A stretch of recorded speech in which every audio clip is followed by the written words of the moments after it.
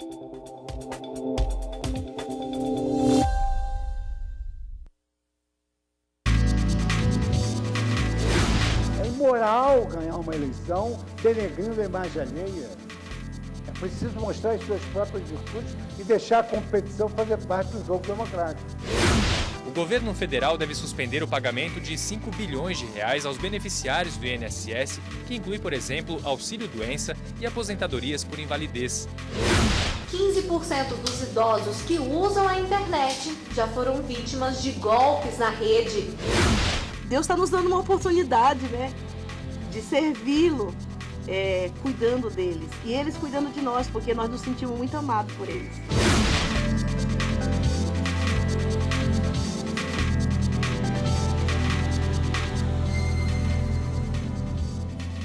Olá, boa tarde. Boa tarde. O ministro Dias Toffoli, presidente em exercício do Supremo Tribunal Federal, autorizou a participação da deputada Cristiane Brasil na Convenção Nacional do PTB, que será realizada em Brasília no próximo sábado. A parlamentar investigada no STF está proibida pelo ministro Edson Fachin de manter contato com outros investigados. A parlamentar terá de apresentar um relatório sobre a participação na convenção. O ministro Dias Toffoli destacou que a proibição de contato com os demais investigados pode ser afastada, conforme ressalvou o ministro Edson Fachin, nos casos imprescindíveis ao exercício do mandato parlamentar. E o ministro Dias Toffoli está na presidência do STF porque a ministra Carmen Lúcia ocupa, pelo 4º dia, a presidência da República. Nós vamos conversar com a reportagem da TV Justiça agora, porque quem acompanha a agenda da presidente da República em exercício tem todos os detalhes, é o repórter Gabriel Ceafrei, com quem eu converso agora. Boa tarde, Gabriel. Oi, Cadu, boa tarde para você, boa tarde, Rafaela, boa tarde a todos. No 4º dia na presidência da República, a ministra Carmen Lúcia tem 4 compromissos oficiais nesta quinta-feira. O primeiro deles foi com o conselheiro do CNJ, André Godinho. Logo mais à tarde, ela também tem uma audiência com representantes de entidades ligadas aos direitos humanos. Este é o penúltimo dia da ministra na presidência da República. Isso porque o presidente Michel Temer deve voltar amanhã, sexta-feira, de viagem à África do Sul. Cadu, é com você. Obrigado, Gabriel, pelas informações. Vereadores do Maranhão acusados de recebimento de propina têm pedido de suspensão de investigação negado pelo Superior Tribunal de Justiça. De acordo com o processo, os vereadores Felipe Mota Aguiar, Nalva Veras Moraes e Rubens de Sá Pereira teriam negociado em reunião com o prefeito do município de Porto Franco, no Maranhão, e outros vereadores, o pagamento de propina do governo em troca de apoio político na Câmara Municipal. A reunião foi gravada e os áudios foram divulgados pela imprensa. Uma primeira denúncia que acusa todos os supostos envolvidos está sendo analisada pelo Tribunal de Justiça do Maranhão.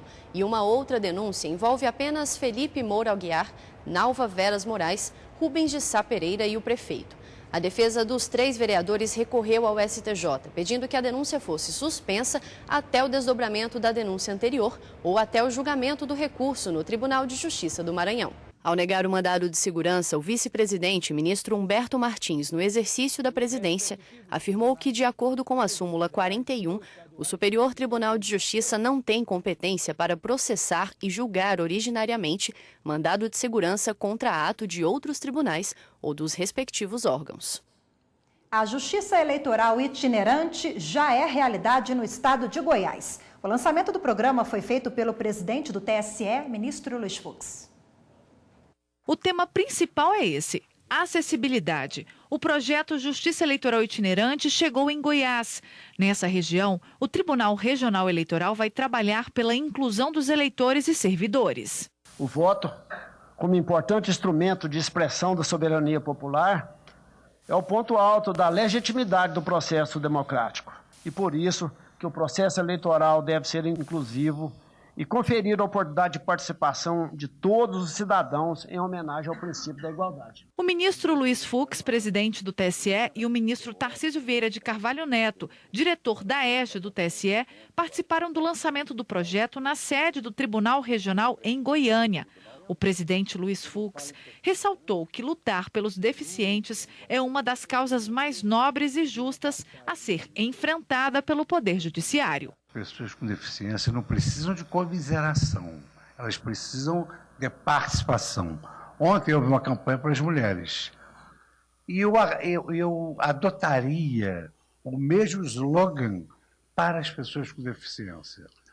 Então, as pessoas com deficiência, e dessas pessoas o Brasil precisa. E essas pessoas podem. E tanto podem que foi aqui mencionado uma gama de iniciativas legislativas realizadas por você.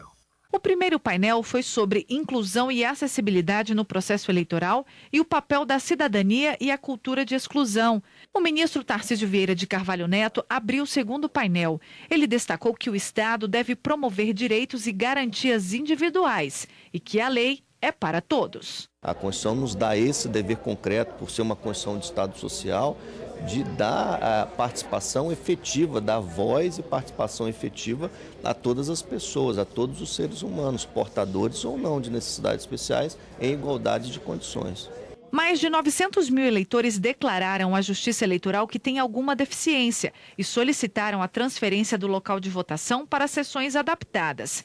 Quem ainda não fez esse pedido para a Justiça Eleitoral tem até o dia 23 de agosto. As urnas eletrônicas estão municiadas com teclas braille, tem som para que a pessoa saiba o voto que ela proferiu. Inclusive, esse projeto de acessibilidade da Justiça Eleitoral é tão arrojado que nós estamos concorrendo a um prêmio mundial em Viena de uma entidade que premia exatamente todos os segmentos que facilitam o acesso às pessoas com deficiência para que possam exercer a sua cidadania. E depois do lançamento da Justiça Itinerante no TRE de Goiás, o presidente do TSE falou sobre as eleições deste ano. O presidente do Tribunal Superior Eleitoral, ministro Luiz Fux, destacou os desafios que a Justiça Eleitoral vai enfrentar nas eleições gerais de outubro. Entre eles, a aplicação da lei da ficha limpa e o combate à disseminação das notícias falsas, as chamadas fake news. As fake news são notícias enganosas que causam um dano irreparável a uma candidatura. O candidato tem que revelar as suas virtudes e não desqualificar o candidato alheio. É imoral ganhar uma eleição denegrindo a imagem alheia. É preciso mostrar as suas próprias virtudes e deixar a competição fazer parte do jogo democrático. O presidente esclareceu que uma eleição pode ser cancelada se for comprovado que o candidato eleito divulgou notícias falsas para prejudicar a imagem de alguém. Para as fake news, nós temos, por exemplo, os crimes eleitorais. Crimes contra a honra eleitoral, calúnia, injúria, difamação. Temos uma regra geral no Código Eleitoral, artigo 323, que prevê que a propaganda enganosa já constitui um delito, ou seja, se sair dos casos típicos, tem o caso genérico. A Justiça Eleitoral fechou parcerias com partidos políticos, publicitários e plataformas digitais com o objetivo de impedir a divulgação de notícias falsas. Que se comprometeram, tão logo a Justiça Eleitoral noticie, a remover esses conteúdos das suas plataformas Google e Facebook. E por esse movimento espontâneo exemplar, o WhatsApp já anunciou que limitou o número de compartilhamentos. Então vejam como está dando resultado essa política. A Polícia Federal realiza hoje a 10ª fase da Operação Zelotes. Os principais investigados são o economista Roberto Gianetti da Fonseca, o ex-secretário de Comércio Exterior Daniel Godinho e a empresa metalúrgica Paranapanema. A ação investiga suspeitas de corrupção e lavagem de dinheiro envolvendo conselheiros e ex-conselheiros do Conselho Administrativo de Recursos Fiscais, o CARF. Segundo a Força-Tarefa das Zelotes, os dois investigados receberam mais de R$2 milhões da siderúrgica para influenciarem no julgamento de um recurso apresentado pela empresa junto ao CARF. A suspeita é que a empresa tenha deixado de pagar R$650 milhões em multas.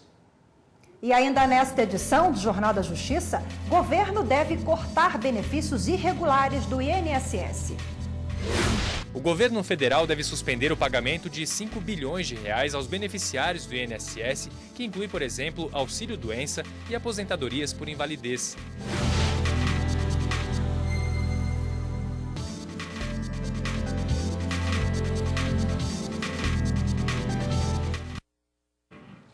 O juiz Bruno Machado, da Primeira Vara Criminal do Rio de Janeiro, negou o pedido de revogação de prisão temporária de Renata Fernandes, namorada e auxiliar do médico Denis Furtado, conhecido como Dr. Bumbum. Ela foi presa no dia 17 deste mês na investigação sobre a morte de Lilian Calisto, após um procedimento estético em um apartamento no Rio de Janeiro. Na decisão, o magistrado afirmou que a prisão é necessária para a conclusão das investigações. O médico e a mãe dele também continuam presos. Comodidade é a palavra de ordem nos dias de hoje. A internet facilita a vida de muita gente nesse sentido, não é, Rafaela? Pois é, Cadu, e fazer compras sem sair de casa é um bom exemplo disso, né? Mas e quando algo sai errado, a quem recorrer? Bom, uma dúvida, né? Pois é, você vai ver agora o que recorrer quando você tem algum problema com lojas virtuais. A gente vai ver o que aconteceu com o Felipe Campos. Ele mandou um vídeo pra gente, para o quadro Eu Consumidor.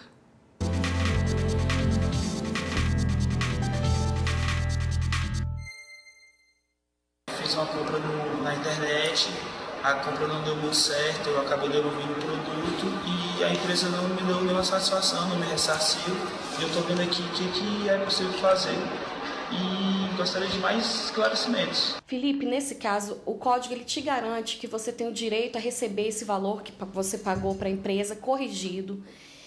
Porque caso a empresa não efetue esse pagamento corrigido, você tem direito a receber a indenização por dano material, além também de você poder recorrer à delegacia do consumidor por fato dele estar infringindo contra um crime contra o consumidor.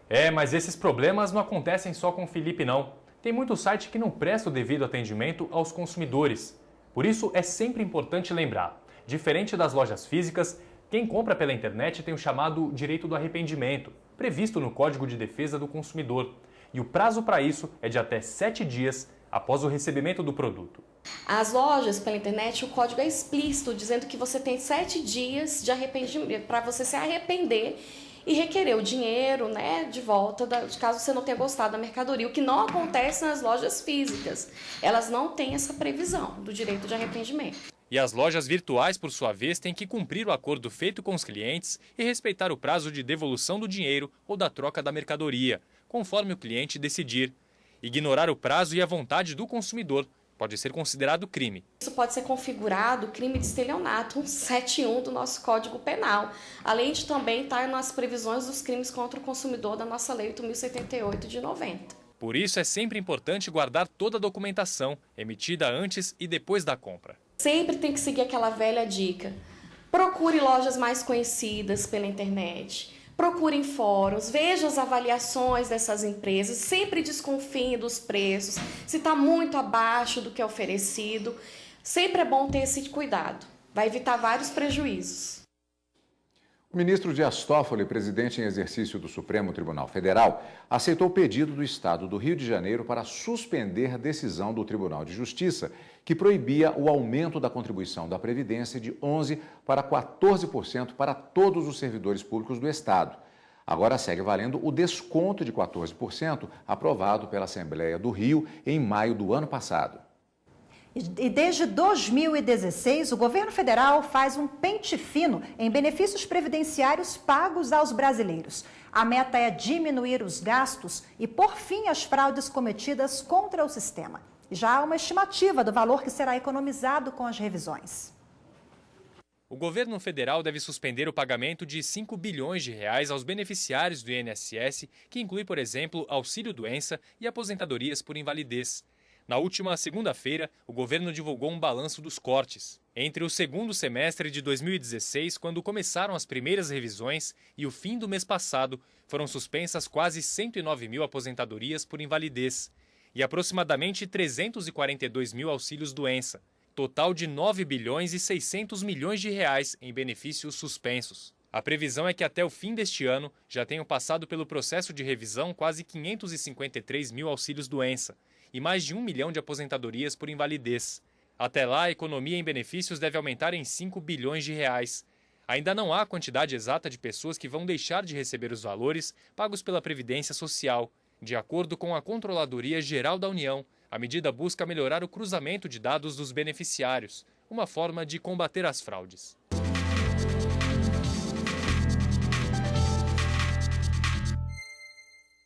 Para falar mais sobre o assunto, recebemos aqui nos estúdios da TV Justiça o advogado Ícaro Cavalcante, a quem eu agradeço pela presença aqui conosco para falar sobre esse tema. Boa tarde. Boa tarde, tudo bem? Obrigada, boa tarde, tudo jóia. Tudo bem. Doutor Ícaro, entre os benefícios que serão suspensos estão o auxílio-doença e a aposentadoria por invalidez. Como é que funcionam esses benefícios e quem tem direito a eles? Ambos os benefícios são benefícios por incapacidade, tá? Eles são concedidos a segurados da Previdência Social, pessoas que efetivamente ou pagaram ou são empregados em regime seletista, e essas pessoas, elas se tornam incapazes para o seu trabalho. E daí a diferença entre o auxílio-doença e a aposentadoria por invalidez vai ser entre a abrangência e a duração dessa incapacidade. Se a pessoa está incapaz por um certo período, até, digamos, 2 anos, ela receberá um auxílio-doença. Ou se essa pessoa está incapaz apenas para uma profissão, mas consegue exercer outras profissões, ela também receberá um auxílio-doença. Caso ela esteja incapaz para todas as profissões e o benefício seja, a incapacidade seja de longa duração, e aí ele vai ser uma aposentadoria por invalidez. É aí que ocorre a fraude em relação especificamente a esses benefícios? Também, sim. O grande problema é que as pessoas, elas acabam, às vezes, exagerando na incapacidade ou elas não falam. Algumas, logicamente, que não são todo mundo, né? Algumas pessoas, elas exageram para conseguir o benefício justamente ficar, como elas dizem, encostadas no INSS. Agora, o seguinte, esse corte vai trazer um benefício enorme para o governo, a economia, né, de gastos. Agora, por outro lado, a gente viu aí, são números enormes que podem ser perigosos também no que diz respeito a segurados que não praticaram nenhum ilícito, estão ali no meio também desse corte. Isso. É muito complicado você falar em previdência social em números, porque, querendo ou não, a gente está lidando com pessoas. E pode ser, sim, que tenham pessoas que cometam fraudes, mas também tem pessoas com boa índole que realmente precisam desse benefício e muitas vezes têm uma decisão equivocada, justamente porque o perito ele vai procurando a fraude. Isso é muito perigoso, você atender uma pessoa em situação de necessidade procurando aonde ela está tentando te enganar. Às vezes a pessoa é humilde, não sabe, né, exatamente, responder de forma adequada ou solicitar, né, o que ela precisa. Às vezes ela fica nervosa na frente do perito e acaba, sim, às vezes exagera um pouco, né? A gente nunca exagerou uma doença, às vezes de vez em quando porque para a gente uma doença, ela pode ser o fim do mundo. Às vezes uma gripe, que para outra pessoa não é nada, para a gente é uma coisa muito importante. Agora, no caso de comprovação da fraude, quais as penalidades para os beneficiários? Então, o beneficiário que frauda e ele é comprovada a má-fé dele em relação à Previdência, ele pode ter o benefício revertido de volta para o INSS, né? O INSS pode entrar na Justiça para cobrar o valor que foi pago de volta, e essa pessoa também pode sofrer uma sanção criminal. Ela pode entrar na Justiça, fazer uma denúncia para que essa pessoa responda criminalmente pela fraude cometida contra o INSS. Agora, o INSS errou, também vai acontecer o mesmo processo com o INSS, né? Não a parte criminal, né? Ele vai ter... administrativa e tal. Ele tem o beneficiário que ele tem uma negativa administrativa, ele tem o direito de recorrer ao CRSS. Tá? Ele tem o direito de recorrer ou ir à Justiça. Maravilha, então. Obrigada pela participação conosco, pelas explicações, né, Cadu? Isso, doutor. Muito obrigado pela participação. Boa tarde. E no próximo bloco do Jornal da Justiça, uma história emocionante. Casal adota 5 irmãos para evitar que eles se separassem. Deus está nos dando uma oportunidade, né, de servi-lo, cuidando deles. E eles cuidando de nós, porque nós nos sentimos muito amados por eles.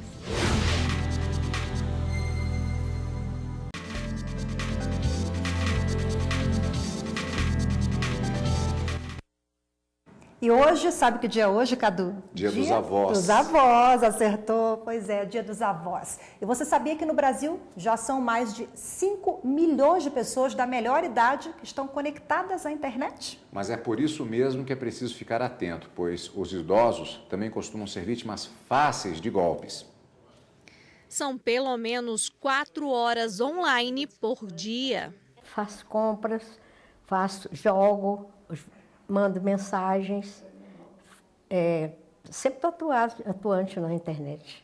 Dona Terezinha faz parte do universo de mais de 5 milhões de idosos conectados, segundo o levantamento do perfil dos consumidores que usam a rede. O número é alto, mostra que nos últimos 8 anos houve um aumento de 940% de internautas com mais de 60 anos de idade. A maioria está na região sudeste. Logo em seguida vem o sul, com 18% dos idosos conectados. 13% estão no nordeste e 9% no norte e centro-oeste do país. Eu uso para ver das novelas, olhar as notícias, conversar com meus netos, que são quem mora fora. Dona Ildete já até ouviu falar em golpes nas redes sociais, mas confessa que não tem medo de navegar, mesmo com todos os perigos do mundo virtual. Não, esse perigo que tem na internet, não tem não, né? Mas não é bem assim, Dona Ildete. É preciso estar atento, até porque 15% dos idosos declaram que já foram vítimas de golpes na internet. E-mails falsos, pedido de atualização de dados pessoais e bancários, mensagens que até parecem oficiais, mas só parecem. O certo é: quem cai no golpe fica no prejuízo. É desfalque na conta bancária, compra de produtos de empresas que não existem. Por que quando a pessoa presencialmente tem tanta desconfiança e digitalmente não tem? Na verdade, deveria ter tanta ou mais desconfiança, porque os crimes digitais, hoje, além de serem mais comuns, são também mais facilmente praticados, justamente porque não há esse contato pessoal. Então isso impede que a gente perca uma série de elementos que são elementos visuais, elementos até instintivos, que o ser humano tem de medo, de se resguardar com relação a possíveis ataques contra si mesmo. Para evitar transtornos, a principal dica é nunca compartilhar senhas das redes sociais, de acesso à conta bancária, dados do cartão de crédito. Todo cuidado é pouco mesmo. Na hipótese em que essa vítima realmente seja vítima de uma prática criminosa, seja vítima de um crime, o nosso Código Penal apresenta uma série de condições que vão tornar esse crime um pouco mais repreensível. É o caso, por exemplo, das circunstâncias agravantes genéricas, entre elas aquela que identifica se a vítima é uma pessoa maior de 60 anos.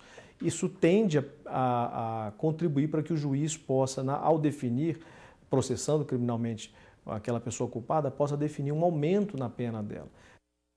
E agora olha só que história emocionante, Cadu. 5 irmãos que estavam num abrigo na região aqui do entorno do Distrito Federal, eles encontraram um novo lar em São Paulo. E o melhor, todos estão juntos. Eles foram adotados por um casal que não quis separar a família, já tão sofrida, né? Isso é raro, hein, Rafaela? E outro fator que chama a atenção neste caso é que entre os adotados está uma adolescente de 14 anos. A chamada adoção tardia ainda enfrenta muita resistência no país. Eu morava com a minha mãe, mas só que ela ficou doente. E aí eles buscaram meus irmãos e eles foram. E eu fiquei com a minha avó. Aí depois, passou uma semana, eles foram me buscar. Depois de 9 meses vivendo num abrigo, Maria Vitória tinha um único desejo. Eu orava todo dia para Deus mudar a vida dela e tinha muita esperança da gente voltar para ela. Ela, Pedro, Miguel, Gabriel e Vitor haviam sido retirados da família. A mãe não tinha mais condições de cuidar das crianças. Quando soube que ela e os outros 4 irmãos entraram para a lista de adoção, o medo virou outro. Eu falei para ela, se meus irmãos não forem, eu não vou. Uma das possibilidades encontradas pela Vara da Infância e da Juventude para que eles tivessem uma nova casa era separá-los. Mas aí, este casal apareceu. Conhecemos essas crianças, mas até então era apenas um conhecer. Ela disse que o juiz poderia estar desmembrando essas crianças, né? Cada um indo para um lar. E eu dizia, acho isso tão chato, a gente vê tantas reportagens, vê irmãos procurando irmãos. E eu dizia, eu não acho justo. Eu não acho uma coisa certa. Distanciar os irmãos, para eles, não era uma opção. Se eu questionei, e por que não eu? Não foram outros que questionaram. Não foi outros que tiveram a visão. Fui eu. Então eu vi uma responsabilidade nas minhas mãos. Porque é muito fácil falar de amor. Difícil é praticá-lo. Vera e Adalberto entraram no cadastro de adoção. As crianças que viviam em Brasília viajaram 1.000 quilômetros até São Paulo, para uma casa grande e cheia de amor. Não importa os nossos cabelos brancos, nós somos pais e estamos contentes, felizes de ser pai. Hoje, a adoção tardia é uma realidade para crianças e adolescentes que passam pelos abrigos no Distrito Federal. Só este ano foram adotados 60 meninos e meninas entre 12 a 18 anos e 12 grupos de irmãos. Uma mudança de comportamento importante para o Cadastro Nacional de Adoção. Elas têm se aberto a acolher crianças maiores, a acolher grupos de irmãos. Então, isso tem propiciado uma colocação, pelo menos aqui no Distrito Federal, de crianças que outrora a gente tinha muito pouca chance de colocar numa família, porque não havia candidatos para elas. Mas a conta ainda não fecha. Aqui na capital do país, são 509 pessoas habilitadas a adotar, 125 crianças e adolescentes que precisam de um novo lar. A preferência das famílias é por bebês e crianças de até 3 anos. Entre 10 e 17 anos, a procura é baixíssima. A família Guimarães é a prova de que amor não tem idade. Deus está nos dando uma oportunidade, né, de servi-lo, cuidando deles. E eles cuidando de nós, porque nós nos sentimos muito amados por eles. E agora, com um lar, Maria Vitória viu que sonhar nunca é demais. Um deles eu já realizei, que era ter uma mãe e um pai. E agora eu tenho um que é ser delegado.